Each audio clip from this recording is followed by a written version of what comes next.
मैं आज सिर्फ ये वीडियो बनाने के लिए नहीं मगर काफी सारे लोगों का धंधा खाने के लिए आया हूँ, क्योंकि वो लोग तुम्हें अब तक झूठ बोलते आए हैं कैलिस्थेनिक के बारे में। कोई भी 8 से 10 मिनट की वीडियो बनाकर बैठ जाएगा एंड तुम्हें बस ये ज्ञान दे देगा कि आज तुम करोगे ये, आज तुम करोगे वो, तुम खाओगे ये, तुम खाओगे वो, एंड तुम सोचते हो कि तुम कैलिस्थेनिक बॉडी अचीव कर लोगे। नेवर। मैं काफी टाइम से कैलिस्थेनिक कर रहा हूँ, अबाउट 1 साल। तो मैं जो भी तुम्हें रिव्यू दूंगा पर्सनल रिव्यू दूंगा, मगर पहले ये जान लो कि इस वीडियो के बीच में मैं एक ऐसी प्रॉब्लम का सोल्यूशन दूंगा जो कि इस वीडियो से तो काफी ज्यादा अलग है, यानी कैलिस्थेनिक से काफी ज्यादा अलग है मगर रिलेटेड कैलिस्थेनिक से ही है। एंड ये तुम्हारी सबसे बड़ी दिक्कत को सॉल्व कर देगा, हाइट की दिक्कत। मगर पहले ये बताओ, व्हाट इज कैलिस्थेनिक? ये कौन बताएगा तुम्हें?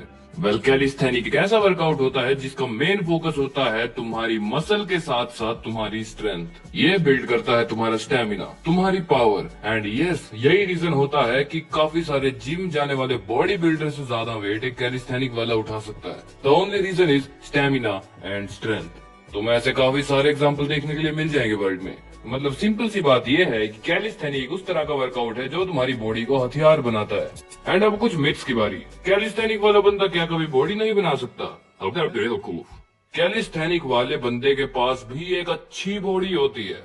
क्या तुमने कभी कोई कैलिस्थेनिक वाला नहीं देखा? अगर मैं अपना फेस रिवील करूंगा तो अपनी बॉडी दिखाऊंगा तुम सबको, मगर अभी बहुत टाइम है। सेकंड, कैलिस्थेनिक में काफी ज्यादा इंजरीज होती है। ऑब्वियसली होती है, ये बात बिल्कुल सही है, मैं मानता हूँ, मगर उस इंजरीज को रिकवर करने के बाद जो शरीर तैयार होता है उस चीज के बारे में तो हर बंदा तारीफ करता है। खैर, अब तुम्हारी ये बातें तो सॉल्व हो गई। अब हमें ये पता करना है कि मैं इस वीडियो में क्या क्या बताने वाला हूँ। मैं इस वीडियो में तुम्हें बताऊंगा प्रॉपर वर्कआउट, एक proper diet, time to time schedule, सुबह से लेकर रात तक का हर चीज बताता चलूंगा इस वीडियो के अंदर। सो जस्ट लिसन मेरे भाइयों। कैलिस्थेनिक को हम 1 वीक प्लस 1 मंथ में डिवाइड करेंगे। अब ये 1 वीक 1 मंथ क्या है? Let me explain you. 1 week हम तुम्हारी बॉडी को देंगे ओनली वार्म अप। मैं तुम्हें जो एक्सरसाइज बताऊंगा, मैं तुम्हें जो डाइट बताऊंगा वो 1 वीक के लिए थोड़ी अलग होंगी। एंड जो बचा हुआ नेक्स्ट प्लस 1 मंथ है उसके अंदर तुम स्टार्ट करोगे प्रॉपर कैलिस्थेनिक। एंड अगर तुम सोच रहे हो कि तुम पहला वीक छोड़कर डायरेक्ट उसमें चले जाओगे, नेवर, फिर तुम पक्का इंजरी करवाने वाले हो। बट ये चीज जरूरी है, अगर तुम अपनी बॉडी को 1 महीने की कंसिस्टेंसी नहीं दे सकते तो तुम कैसे सोच रहे हो कि तुम एक कैलिस्थेनिक बॉडी अचीव कर लोगे? खैर, ये तो हो गई मेरी ज्ञान की बातें। अब उतरता हूँ सीधा काम की बात पे, कैलिस्थेनिक का वर्कआउट। तो सबसे पहले हम स्टार्ट करेंगे 1 वीक वर्कआउट से। सो मान लेते हैं कि तुम सुबह जिम जाते हो या फिर तुम घर पर ही वर्कआउट करते हो। दोनों में से कोई भी सिचुएशन ले लो। मैं घर पर करता था पहले, अब जिम में करता हूँ। सो मान लो तुम घर पे करते हो, सो तुम्हें क्या करना है? तुम्हें कुछ बेसिक एक्सरसाइज परफॉर्म करनी है without any equipment, without any खर्चा। साफ बात। सबसे पहले कोई भी दीवार होगी घर के आसपास, कोई भी छोटी मोटी दीवार जो तुम्हारी हाइट से थोड़ी सी भी ऊंची हो, उस पर लटको, उस पे होल्ड करने की कोशिश करो। नोट द टाइम, कितना कर रहे हो होल्ड। डे 1 से लेकर डे 7 यानी कि हफ्ते का है ये, तो पहले दिन का नोट करो एंड 7th डे का नोट करो कि क्या थोड़ी सी प्रोग्रेस हुई है। अगर प्रोग्रेस हुई है तो हम काम आगे स्टार्ट करेंगे, वरना दोबारा से 1 वीक लेंगे। ये हो गई फर्स्ट एक्सरसाइज। उसके बाद हम लगाएंगे सेकंड, स्क्वाट्स। स्क्वाट्स हमारी लेग मोबिलिटी को बढ़ाएगा, हमारी लेग्स को वार्म अप देगा। पूरे 1 वीक के लिए अगर हम करेंगे तो हमारी लेग अगले मंथ के लिए प्रॉपर तैयार हो जाएगी। थर्ड, हम करेंगे नी पुशअप या फिर नॉर्मल पुशअप। अगर तुम्हारी बॉडी कैपेबल है नॉर्मल पुशअप लगाने के, तो नॉर्मल पुशअप परफॉर्म करो। डेली टारगेट रखो 20 का, 30 का या 40 पुशअप का। अगर नहीं लगता तो तुम डेफिनेटली नी पुशअप लगाओ। उसके बाद तुम्हें लगाना है प्लैंक। प्लैंक तुम्हारी कोर को टारगेट करेगा, एब्स को टारगेट करेगा, तुम्हारी कोर को काफी ज्यादा स्ट्रॉन्ग बनाएगा। अब कैलिस्थेनिक के अंदर the main thing is core. Core ज्यादा अच्छी है तभी जाके आगे बात बनने वाली है। अब ये तो हो गया वर्कआउट। अब मैं वो बात रिवील करूंगा जो मैंने स्टार्टिंग में बोला था कि तुम्हारे लिए काफी ज्यादा बेनिफिशियल होने वाली है। कैलिस्थेनिक हाइट बढ़ाता है।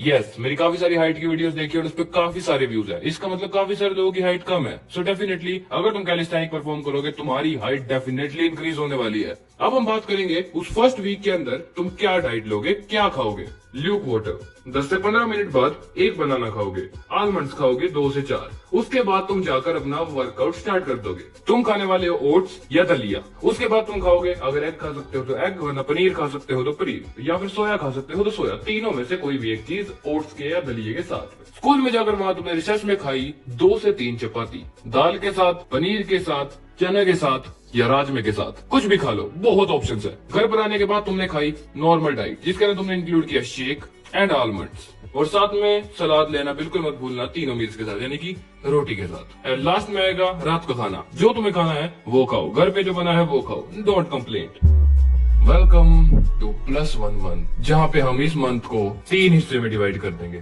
10-10-10 दिन के गैप पे। अब तुम्हारी बॉडी अच्छी तरह से वार्म अप हो चुकी है, कैपेबल है वो बेसिक एक्सरसाइजेस परफॉर्म करने के।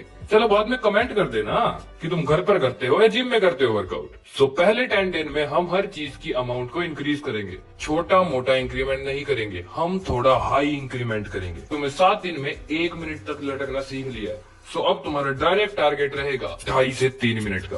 भाई तू तो बिना कुछ सोचे समझे बोल रहा है, भाई तू तो हमें इंजरी करवा देगा। अबे भाई, अगर तुम्हारे बॉडी के अंदर इतनी कैपेसिटी नहीं है कि तुम खुद को उस लेवल पे पुश करो, तो सपने ही छोड़ दो ना ऐसी चीजों के। अगर तुम स्क्वाट लगा रहे थे 50, अब तुम लगाओगे डायरेक्ट 70 से 80। उसके बाद हम लगाएंगे प्लैंक। अगर तुम 1 मिनट का लगा रहे थे, अब तुम लगाओगे 2.5 मिनट का या 3 मिनट का। एंड अगर तुम लगा रहे थे नी पुशअप 30 या 40, अब तुम लगाओगे सीधा 80 या 90। एंड अब इन पहले 10 दिन में क्या खाना है? तुम्हें जो फर्स्ट दिन में डाइट चल रही थी वही चलानी है, मगर उसके अंदर भी थोड़ी सी बढ़ा देनी है। 3 की जगह 4 रोटी कर दो। पार्ट 2, डे 10 से लेकर डे 20। अब हम करेंगे इंक्रीमेंट नहीं, एक्सरसाइजेस में चेंजेस। अब हम ऐड करने वाले हैं स्प्रिंटिंग, रनिंग।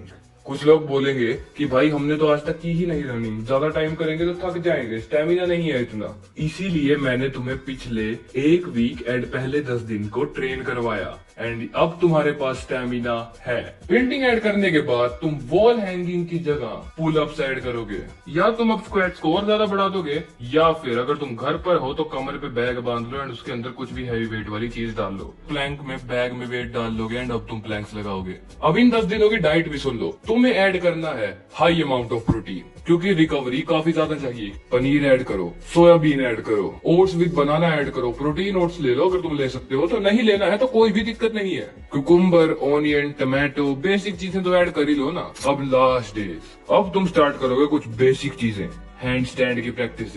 कोई नॉर्मल बॉल, तुम अपनी लेग्स को लिफ्ट करोगे जैसे तुम योगा में करते आए हो आज तक। उसके बाद तुम अपनी बॉडी को प्रॉपर पोजीशनिंग दोगे, अपने हैंड्स के साथ होल्ड करोगे एंड ट्राई करोगे कि तुम जितना लंबा हो सके अपनी बॉडी को खींचो एंड उसके बाद होल्ड करो। हम इन 10 डेज के अंदर ओनली जो भी करेंगे हर चीज सहारे के साथ करेंगे, डायरेक्ट नहीं करेंगे वरना डेफिनेटली इंजरी हो जाएगी। मगर अब तुम्हें पुल अप लगाने की ट्राई करनी होगी विदाउट रेजिस्टेंस बैंड।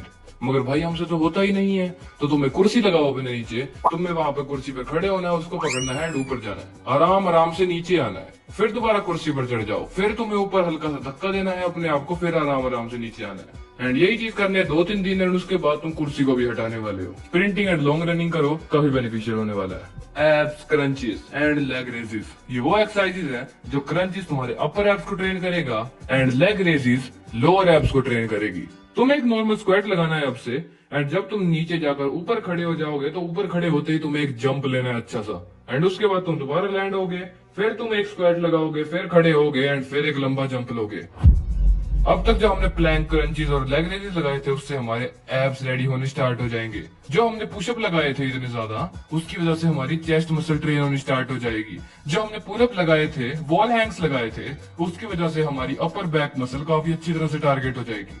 जो हमने स्क्वाट्स लगाए थे, जंपिंग स्क्वाट्स लगवाए थे, उसकी वजह से हमारी लेग्स की थाई मसल एंड थोड़ी सी लोअर बैक मसल भी काफी अच्छी ट्रेन हो जाएगी। एंड उसके बाद जो हमने स्प्रिंटिंग लगाई थी, रनिंग लगाई थी, जॉगिंग लगाई थी, उसकी वजह से हमारे काफ मसल भी काफी अच्छी तरह से ट्रेन हो चुके हैं। वॉल हैंगिंग में तुम्हारी फोर आर्म भी ट्रेन हो जाएगी एंड बाइसेप तो पुलअप में ट्रेन हो ही गया था। अब तक तो काफी सारे लोग इस वीडियो को छोड़कर चले भी गए होंगे, मगर जो रुके हैं उनको ये रिजल्ट सुनकर काफी शौक लगा होगा। अब यूट्यूब पे जाओ, देखो कैलिस्थेनिक्स में कौन से मूव्स होते हैं, like handstand, single leg squat, one arm pushup, काफी सारी चीजें। अब इनको सीखो, इनको करो, इनको एडवांस लेवल पे करो, तुम्हें अपने आप मजा आने लगेगा।